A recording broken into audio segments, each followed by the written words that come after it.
একটা মোবাইল নাম্বারে আপনি কল দিছেন 3-4 বার, ডায়াল ফোনে এসে দেখবেন যে সেই একই নাম্বার 4টা-5টা হয়ে রয়েছে।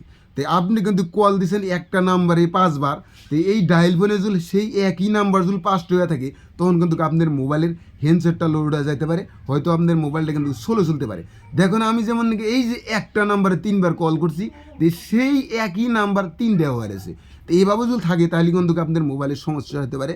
তো এই ডায়াল ফোনের একই নাম্বার 4টা-5টা হওয়া যায় যে, তো এইটা আবার কীভাবে আপনি বন্ধ করবেন? প্রথম দেখায় আপনার এই কাজটা কীভাবে করে। তো প্রথমে আসা লাগবে আপনাদের মোবাইলের ডায়াল ফোনে আসার পরে ডায়াল ফোন এইভাবে চাপ দিয়ে দূরে রাখবেন, এভাবে হাত দিয়ে চাপ দিয়ে দূরে রাখার পরে এই যে উপরে লেখা আছে অ্যাপস ইনফো, তো এই জায়গায় একটা ট্যাপ করে দেবেন। তো এইখানে লেখা স্টোরেজ ইউজি, তো এই জায়গায় একটু ট্যাপ করে দেবেন।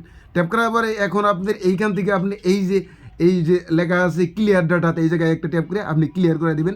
এখন আপনি কাউকে যদি আপনি 5বারও ফোন দেন একই নাম্বারে, সে নাম্বারটা কিন্তু একবারই থাকবো, 5বার আসবো না বা ডাবল হবো না।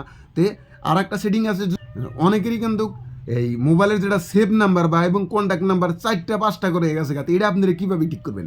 তো এইটা কিন্তু আমার যেটা একটা ভিডিও আছে আমার, তো ওই ভিডিওটা আমি কিন্তু আমার কমেন্টে দিয়ে রাখুন, তো আপনারা দেখে ভিডিওটা দেখে কিন্তু ওটার সমস্যা সমাধান করতে পারবেন। তা যদি না পারেন আমার কমেন্টে লিখবেন, আমি কিন্তু সমস্ত কিছু সমাধান করে